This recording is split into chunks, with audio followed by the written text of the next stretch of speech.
Hello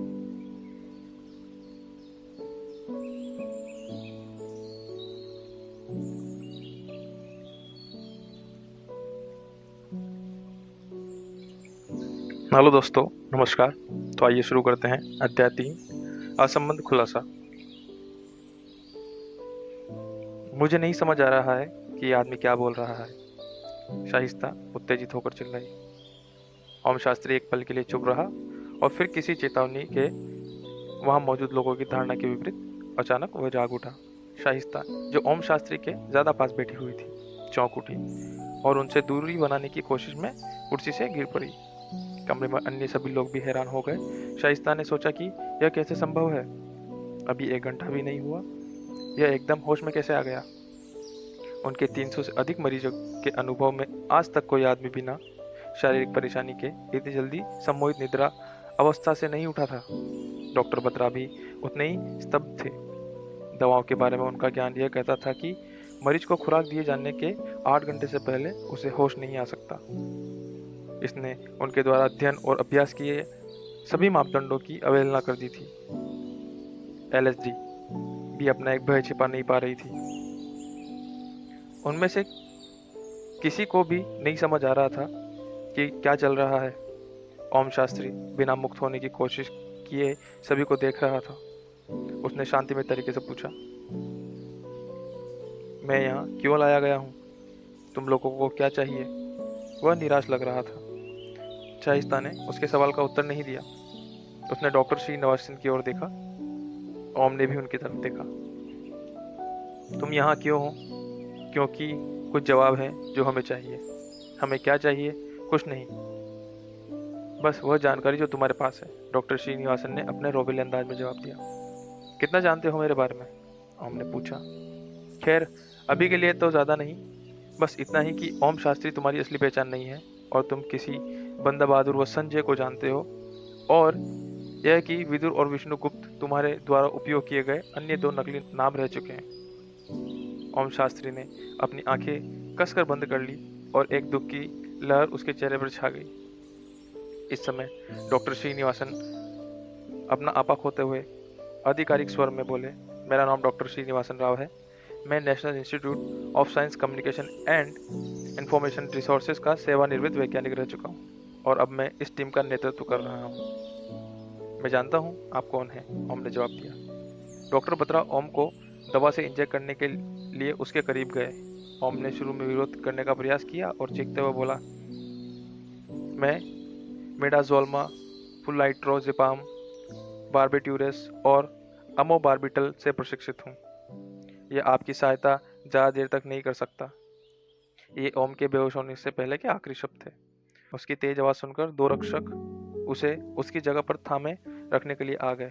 doctor बत्राओं ने उन दवाओं का नाम सुनकर जो नार्कोटिक्स टेस्ट में प्रयोग की जाती है और जो उन्हें अभी ओम शास्त्री को दी थी, आश्चर्यचकित रह गए, लेकिन उन्होंने कोई भाव प्रकट नहीं किया।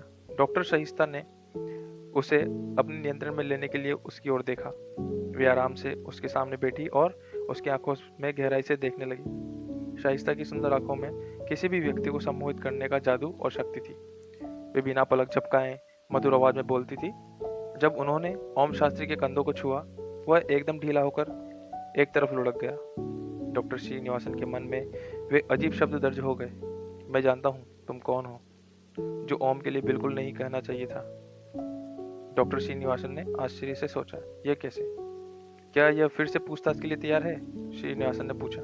डॉक्टर बत्रा ने एक उपकरण में कुछ पढ़कर कहा, अभी नहीं सर। वह क्या बड़बड़ा रहा था? एलएसडी ने रूखी आवाज में पूछा। संस्कृत, परिमल ने कहा। परिमल 35 वर्षीय था, जो महाराष्ट्र के शेतफल नामक गांव से आया था। वह स्वभाव में अंतर्मुखी था। उसने भारतीय इतिहास में पीएचडी की थी। उसका अपने विषय में ज्ञान असीमित था, लेकिन अपनी बात रखने के लिए उसमें आत्मविश्वास की कमी थी।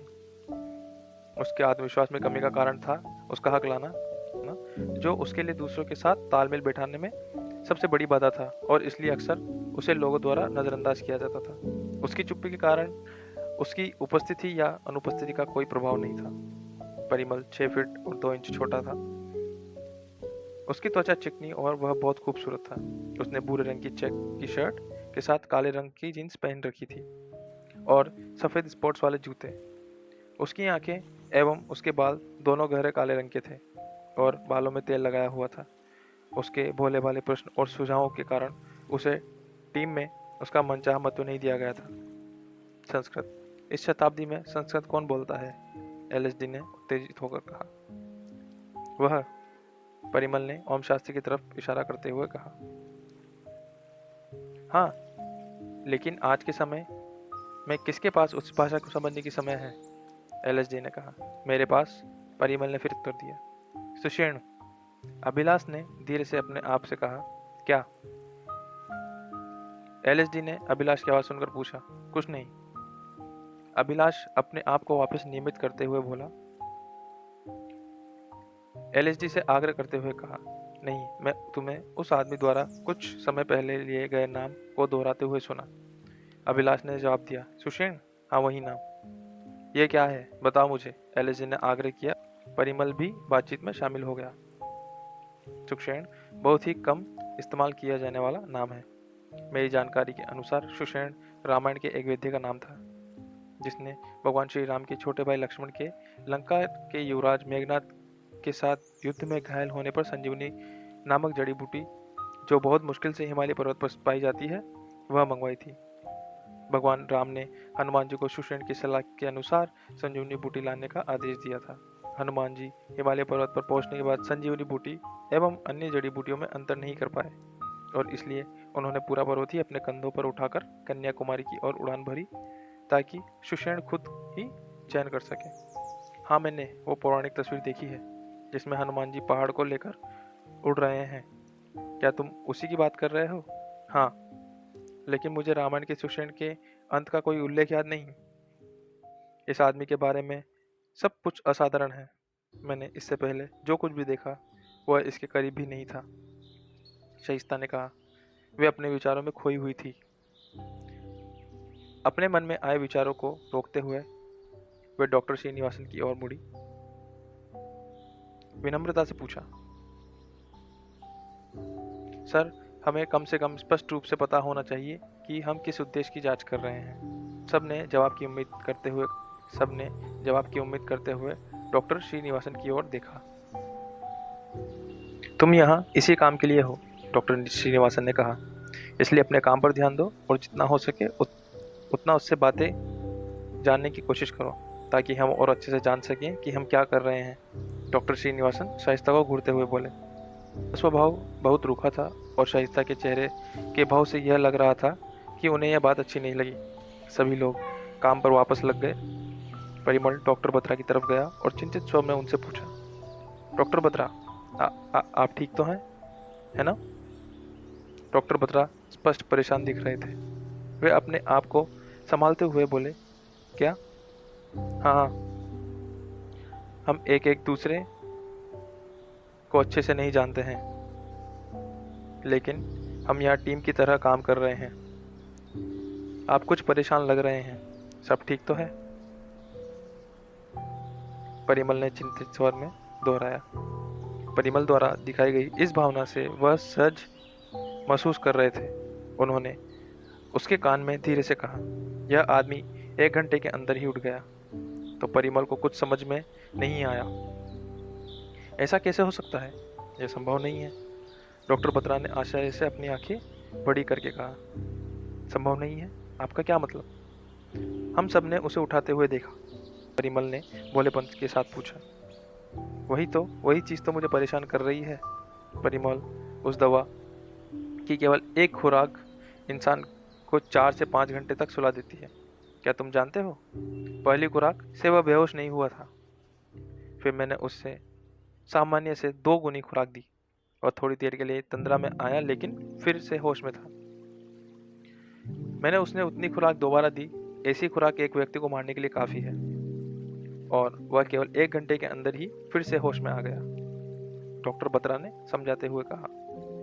यह मेरी जानकारी और योग्यताओं पर एक प्रश्न चिन्ह है। मुझे पता लगाना होगा कि यह कैसे हुआ, दृढ़ता से डॉक्टर बत्रा ने कहा। जो कुछ भी डॉक्टर बत्रा ने कहा वो परिमल की समझ से बाहर था। इसलिए उससे बचने के लिए उससे पूछा, क्या आपने यह डॉक्टर श्रीनिवासन को बताया?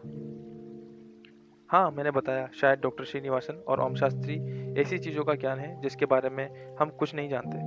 जब ओम शास्त्री ने डॉक्टर श्रीनिवासन को देखा, उसने उन्हें उनके उपनाम से पुकारा, चिन्ना। उसे कैसे पता चला? परिमल हैरान था। यही तो बात है, उसे यह सब कैसे पता हो सकता है? एक व्यक्ति जो डॉक्टर श्रीनिवासन का उपनाम जानता है और अपना खुद का नाम न जानने का दावा करता है। क्या तुम किसी मिशन पर हो? डॉक्टर शाइस्ता दोबारा चौकस होकर बैठ गई। हाँ, सोम शास्त्री ने अपना सिर हिलाते हुए जवाब दिया। सभी चेहरों के रंग उड़ गए। डॉक्टर श्रीनिवासन के मस्तिष्क की रेखाएं उनकी उलझन को प्रकट कर रही थी। एक आतंकी से पूछताछ करने के बारे में सोचकर ही जिसे इतना महत्व दिया जा रहा था कि अलग अलग क्षेत्रों के सर्वश्रेष्ठ लोगों को इस पृथक सुविधा केंद्र में एक साथ लाया गया था। एलएसडी तनावग्रस्त हो गई। एक बार के लिए डॉक्टर शाइस्ता भी भयभीत हो गई थी। मुझे पता था यह एक मुसलमान है, यह एक मुसलमान जैसा दिखता भी है, घर उसे अभिलाष ने कहा। लोगों के बीच जाति और धर्म के नाम पर भेदभाव करने की उसकी आदत थी। शाइस्ता ने उसे अनदेखा करते हुए आगे पूछा, तुम्हारा क्या मकसद है? छुपाना और छुपे रहना। ओम ने कहा, क्या छुपाना? मेरी वस्तुएं? तुम उन्हें कहाँ छुपाते हो? मेरी स्मृतियों में और लॉकर में। किसके लिए तुम उनकी रक्षा कर रहे हो? मानव जाति के लिए? ओम ने एक दिव्य मुस्कान के साथ कहा। बिना किसी प्रश्न के ओम ने कहा, नहीं, मैं कोई आतंकवादी नहीं हूँ। शाइस्ता ने अपने आपा खो दिया। वह बाकी सबकी ओर मुड़ी और उसे एहसास हुआ कि सभी एक ही नाव में थे। डॉक्टर श्रीनिवासन किसी से फोन में बात कर रहे थे। उन्होंने शाइस्ता का चेहरा देखते ही फोन रख दिया और पूछा, क्या हुआ? मेरे बिना किसी प्रश्न के ही इसने जवाब दिया। भला किसने इससे एक आतंकवादी होने के बारे में पूछा? शाइस्ता ने हैरान और हताश होकर टीम से पूछा। लीसा, सैमुअल डी कोस्टा, ओम ने जवाब दिया। मैं परिमल से उसके आतंकी होने की संभावना के बारे में बात कर रही थी, लेकिन मैंने बहुत धीरे से बोला, एलएसडी ने मानते हुए कहा। परिमल ने सहमति जताते हुए सिर हिलाया। उसने कैसे तुम्हें सुना और मैंने नहीं? चिंता से शाइस्ता का चेहरा गंभीर हो गया। मैं तुमसे ज्यादा करीब बैठी थी। एलएसडी नहीं जानती थी कि उसे क्या कहना चाहिए, इसलिए वह चुप रही। दोपहर हो चुकी थी और ओम शास्त्री एक बार फिर से अपनी जागृत अवस्था का एहसास कराया। वीरभद्र ने अपनी घड़ी की ओर देखा, जो दोपहर के 1:45 बजा रही थी। वह गार्ड्स को देखने कमरे से बाहर गया। इस दौरान ओम ने डॉक्टर शाइस्ता की भयभीत आंखों को देखकर ऐसे कहा जैसे एक पिता अपनी बेटी से कह रहे हो, तुम्हें अपने उत्तर प्राप्त करने के लिए ऐसा करने की आवश्यकता नहीं है। मैं इस समय तुम्हारी हिरासत में हूँ। तुम जैसे चाहो मुझसे निपट सकते हो। बिना किसी भय के आगे बढ़ो। मैं किसी को कोई हानि नहीं पहुँचाऊंगा। मैंने कभी ऐसा नहीं किया है। मुझ पर भरोसा रखो, मैं तुम्हारी सहायता करूँगा। शाइस्ता को कुछ बोलते नहीं बना। डॉक्टर बत्रा कमरे के पार डॉक्टर श्रीनिवासन के पास गए और बोले, मुझे इसे जांचने के लिए आपकी अनुमति चाहिए। वह बहुत ज़्यादा उत्तेजित थे। डॉक्टर श्रीनिवासन ने डॉक्टर बत्रा की सहायता करने का कष्ट नहीं किया। वे अपने काम में लगे। शाइस्ता ओम को छोड़कर बाकी लोगों के पास चली गई। हाँ शाइस्ता, डॉक्टर श्रीनिवासन ने उन्हें अपनी ओर आते देख पूछा। सर, मेरा सुझाव है कि हम किसी ड्रग या सम्मोहन से उससे पूछताछ करने की कोशिश करते हैं, शाइस्ता ने विनती की। डॉक्टर बत्रा को शाइस्ता की बात हास्यास्पद लगी, लेकिन वह चुप रहे। हम ऐसा कर सकते हैं, लेकिन उसके शब्दों की सच्चाई की जिम्मेदारी कौन लेगा? और यह कैसा पता लगेगा कि वह सच बोल रहा है? डॉक्टर श्रीनिवासन ने दृढ़ता से अपनी बात कही। लेकिन इससे भी तो कुछ हो नहीं रहा है, डॉक्टर शाइस्ता ने कहा। कृपया मुझे एक बार उसकी जांच करने दीजिए सर, मुझे उसके खून के सैंपल चाहिए, डॉक्टर तेज ने प्रार्थना की। वह कोई परीक्षण की चीज नहीं है जिस पर तुम खोज कर सको तेज। मैं तुम्हें इस विशेष अधिकार की अनुमति नहीं दे सकता। डॉक्टर बत्रा को केवल यही जवाब मिला। डॉक्टर बत्रा और डॉक्टर शाइस्ता ने एक दूसरे की ओर देखा, जैसे कह रहे हो कि हम एक नाव में सवार हैं। एक गहरी सांस के साथ शाइस्ता ने कहा। ठीक है सर, तो अब हमें क्या करना चाहिए? डॉक्टर श्रीनिवासन के फ़ोन की घंटी बजी। उन्होंने फ़ोन को अपनी जेब से निकाला और कॉलर का नाम देखकर वह बेचैन हो गए। आप सभी थोड़ी देर आराम कीजिए और उसके बाद अगले सेशन की तैयारी करें। फोन उठाने से पहले डॉक्टर श्रीनिवासन ने जल्दीबाजी में कहा। वे कमरे से बाहर चले गए। डॉक्टर श्रीनिवासन के जाते ही वातावरण में कुछ सहजता आ गई। एलएसडी के चेहरे पर एकदम से एक मुस्कान आ गई। परिमल ने अभिलाष की ओर देखा और फिर एलएसडी की ओर। डॉक्टर बत्रा परेशान थे क्योंकि उनके पास सवालों के जवाब नहीं थे। वैसे ही शाइस्ता की नज़र ओम शास्त्री पर थी, जो उत्सुकता से अपने आसपास की चीज़ों और लोगों को देख रहा था। जैसे ही उसने शाइस्ता की ओर देखा, उन्होंने अपनी नज़रें मोड़ ली। उसी समय सिक्योरिटी चीफ वीरभद्र अपने कमरे में 2 अन्य गार्ड्स के साथ आया। वह भारी आवाज में बोला, सभी लोग कृपया इस तरफ आएं, और अपने हाथ से द्वार की ओर इशारा किया। सभी को कुछ पल का समय लगा बाहर निकलने के लिए। वीरभद्र और ओम शास्त्री को 1 घंटे के लिए कमरे में अकेले रहना था। दूसरा कमरा जांचकर्ताओं द्वारा व्यस्त था। डॉक्टर तेज अपने परिवार से अपनी मातृभाषा में बात कर रहे थे। परिमल, एलएसडी और अभिलाष आराम से लकड़ी की मेज के चारों ओर बैठे हुए थे। डॉक्टर शाइस्ता ने कुछ समय के लिए अकेले रहना ही ठीक समझा। वे एक दूसरी मेज के पास बैठकर अपनी डायरी में कुछ लिख रही थी। परिमल अपने शब्दों के साथ संघर्ष कर रहा था। एलएसडी अपने उपकरणों के साथ और अभिलाष अपने घर में डूबा हुआ था। वे अपने और अपने पेशे के बारे में बात कर रहे थे। आप भी हमारे साथ आइए ना डॉक्टर शाइस्ता, चलिए एक दूसरे को थोड़ा जाना जाए। एलएसडी ने डॉक्टर शाइस्ता को आमंत्रित करते हुए कहा। जरूर, मैं 5 मिनट में आती हूँ, डॉक्टर शाइस्ता ने कहा। चूंकि वह उन सबसे वरिष्ठ थी, वे उनके बारे में उनकी फाइल के द्वारा सब कुछ जानती थी। वह इन लोगों के साथ यह जानते हुए आई थी कि उन्हें किन लोगों के साथ काम करना होगा, लेकिन यह नहीं जानती थी कि कितने समय तक करना होगा। वे अभिलाष के बराबर वाली खाली कुर्सी पर बैठ गई। जैसे ही डॉक्टर शाइस्ता बैठी, अभिलाष खड़ा होकर दूसरी तरफ चला गया और अपनी जगह परिमल के साथ बदल ली। सभी को उसका यह भेद भरा हुआ व्यवहार दिखा और समझ में आया, किंतु किसी ने कुछ नहीं कहा। डॉक्टर शाइस्ता शर्मिंदा हो गई। डॉक्टर बत्रा अभी भी फोन पर बात कर रहे थे। उस डायरी में क्या है? डॉक्टर एलएसडी ने खुले रूप से डॉक्टर शाइस्ता के हाथ में डायरी की ओर संकेत करते हुए पूछा। मैं बस पूछताछ में होने वाली सभी सामान्य और असामान्य घटनाओं का हिसाब रख रही हूँ। बाद में जांच करने में लाभदायी साबित होता है, डॉक्टर शाइस्ता ने मुस्कान में जवाब दिया। कौन सी असामान्य घटनाएं? परिमल ने अपने स्वाभाविक तरीके से पूछा। तुमने देखा, वह मामूली सवाल नहीं पूछता है। जब वह होश में आता है तो चिंतित होकर पूछता है कि वह हम कौन हैं, क्या कर रहे हैं आदि, मानो उसके मन में उसे पहले से ही पता हो कि वह एक दिन पकड़ा जाएगा। शायद उसने यह पहले भी अनुभव किया हो, शायद उसे पता हो कि हम क्या ढूंढ रहे हैं।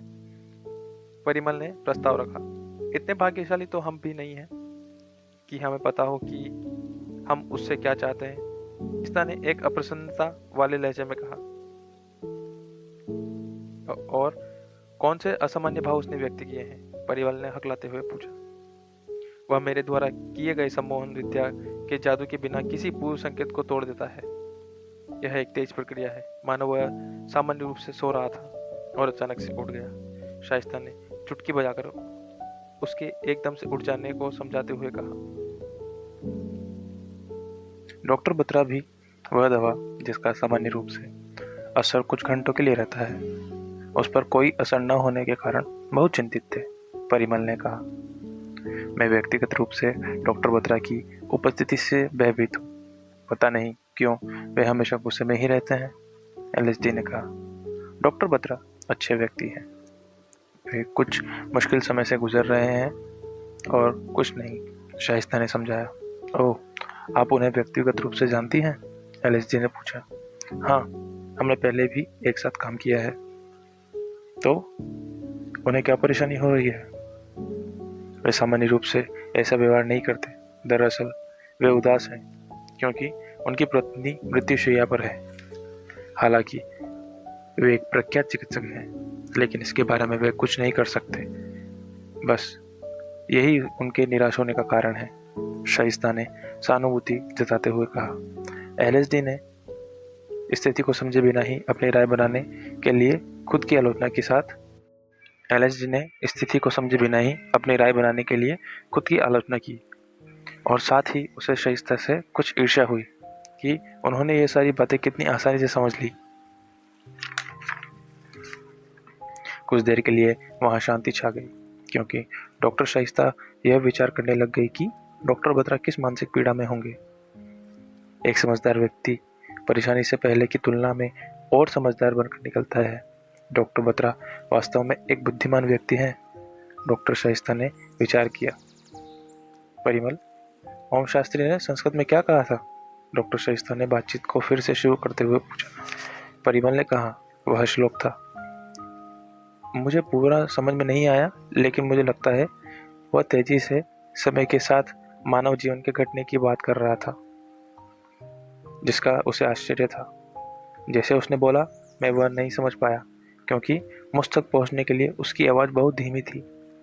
यदि मुझे वह एक बार और सुनने को मिल जाए तो मैं उसका सटीक अनुवाद आपको बता दूंगा। मैं वह आसानी से कर सकती हूँ। मैं उससे दोबारा बुलवा सकती हूँ, डॉक्टर शाइस्ता ने आत्मविश्वास के साथ जवाब दिया। हमें भविष्य के लिए उसे रिकॉर्ड करना चाहिए, एलएसडी ने सुझाव दिया। क्या हम पहले से ही रिकॉर्ड नहीं कर रहे हैं? परिमल की आंखों में एक आश्चर्य साफ दिखाई दे रहा था। उसी समय डॉक्टर बत्रा भी वहां आए और अपना सिर पकड़कर बैठ गए। नहीं, शाइस्ता ने जवाब दिया। क्यों? परिमल बहुत हैरान था, क्योंकि डॉक्टर श्रीनिवासन नहीं चाहते थे कि कुछ भी रिकॉर्ड किया जाए। डॉक्टर बत्रा ने बीच में कहा, ओह, और हम उनके आदेश का पालन कर रहे हैं।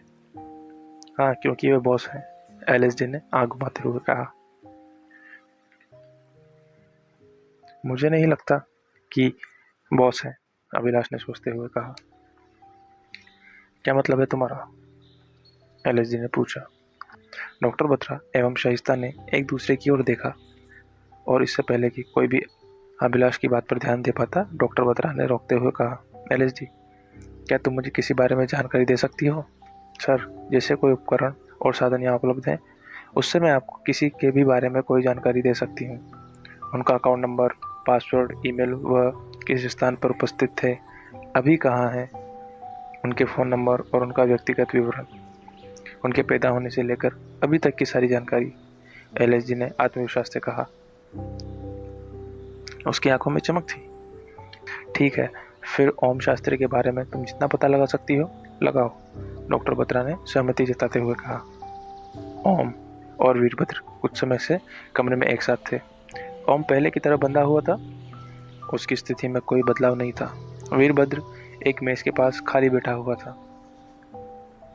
ओम ने आखिरकार चुप्पी तोड़ते हुए कहा, क्या मुझे एक गिलास पानी मिल सकता है? उसने शुष्क आवाज में कहा। वीरभद्र को लगा जैसे उसका गला सूख रहा हो, इसलिए पानी का एक गिलास लेकर आओ। वीरभद्र ने बिना हिले एक गार्ड को आदेश दिया। तो तुम यहाँ कितने समय से काम कर रहे हो? ओम ने बात करने की कोशिश की। काफी समय से, वीरभद्र ने टका सा जवाब दिया। ओम ने एक गहरी सांस ली और मुस्कुराने लगा। तुम क्यों मुस्कुरा रहे हो? वीरभद्र ने चिढ़कर पूछा। जल्दी ही बारिश होने वाली है और मुझे उसकी सुगंध एवं आवाज बहुत पसंद है, ओम शास्त्री ने जवाब दिया। उसकी नज़र वेंटिलेटर के जरिए दिख रहे आकाश पर टिकी हुई थी। उसने गार्ड द्वारा लाए गए पानी को घटाघट पी लिया। बारिश अभी गर्मियों में? तुम पागल हो गए हो, वीरभद्र ने कहा। वीरभद्र को बाहर गलियारों में पैरों की आवाज सुनाई दी। वह कमरे से बाहर चला गया और बाकी सब अंदर आ गए, तथा कुछ ही पलों में सब लोग अपने स्थान पर बैठ गए। एलएसडी उत्साह के साथ झांक रही थी, क्योंकि आखिरकार उसे कुछ काम करने के लिए दिया गया था। अभिलाष असमंजस के भाव से ओम शास्त्री को एकटक देख रहा था। ओम शास्त्री भी अभिलाष को घूर रहा था। डॉक्टर बत्रा दूसरे सेशन के लिए तैयार थे। अचानक उन्हें याद है कि वे कुछ भूल गए हैं। एलएसडी के पास जाकर फुसफुसाते हुए बोले, ओम ने एक लॉकर का भी जिक्र किया था जहां वह अपनी जानकारी सुरक्षित रखता है, उसके बारे में भी जांच करना। जी हाँ, एलएसडी ने कहा। डॉक्टर श्रीनिवासन वापस अंदर आए और टीम के सभी साथियों का निरीक्षण करते हुए उन्होंने देखा कि डॉक्टर सहिष्णु वहां मौजूद नहीं थी। अभिलाष, डॉक्टर श्रीनिवासन ने उसे पुकारा। डॉक्टर सहिष्णु को ढूंढकर यहाँ ले आओ। अभिलाष ने सिर हिलाते हुए प्रसन्नता के साथ सोचते हुए कहा कि मैं ही क्यों। सीधे दरवाजे की ओर चला गया। वह जानता था कि वह महिला कहाँ मिलेगी। जैसे कि उम्मीद थी, वह अगले कमरे में बैठी हुई थी। वह अपने ध्यान से अपने नोट्स का अध्ययन कर रही थी। आप अब भी यही हैं? उसने अनिच्छा से बिना झिझकते हुए कहा। मैं बस अपने द्वारा तैयार गए नोट्स पढ़ रही थी। यह शायद हमारी सहायता। डॉक्टर श्रीनिवासन आपको बुला रहे हैं, अभिलाष ने उन्हें टोकते हुए कहा। शाइस्ता ने हाँ में सर हिलाया। डॉक्टर शाइस्ता और अभिलाष साथ चलने लगे। लैब में प्रवेश करने से ठीक पहले शाइस्ता ने दृढ़ता के साथ कोमल स्वर में कहा, अभिलाष, तुम्हें अघोरियों के बारे में बहुत कुछ पता है। फिर भी तुम्हारी जानकारी में एक चीज लाना चाहती हूँ कि अघोरियों का सिद्धांत होता है कि वे किसी प्राणी या चीज के प्रति घृणा नहीं रखते। उनका मानना है कि जो घृणा करता है वह साधना नहीं कर सकता और मोक्ष प्राप्त नहीं कर सकता। हम जो हमेशा दूसरों से नफरत करने की वजह तलाशते रहते हैं, चाहे वह धार्मिक विचारों, त्वचा के रंग, भाषा, लैंगिक विभिन्नता, राजनीतिक दृष्टिकोण, लिंग या नस्ल पर आधारित हो, हमें उनसे सीखना चाहिए। बात का सार यह है कि मेरा व्यवहार लोगों के साथ उनके व्यक्तित्व होने के आधार पर है, न कि उनकी जाति के आधार पर। और मैं चाहूंगी कि सामने वाला भी मुझसे वैसे ही व्यवहार करे। क्या तुम्हें बात समझ में आई? शाइस्ता ने घूरते हुए कहा। अभिलाष समझ गया और उसने हाँ करते हुए अपना सिर हिलाया। जैसे ही उन्होंने लैब में प्रवेश किया, डॉक्टर बत्रा डॉक्टर श्रीनिवासन से बात कर रहे थे। सर, हम क्या करेंगे यदि फिर से दवाइयों का असर उस पर नहीं हुआ? डॉक्टर बत्रा परेशान थे। हम देखेंगे, डॉक्टर श्रीनिवासन ने जवाब दिया। डॉक्टर बत्रा के शब्दों को अनसुना कर दिया गया था।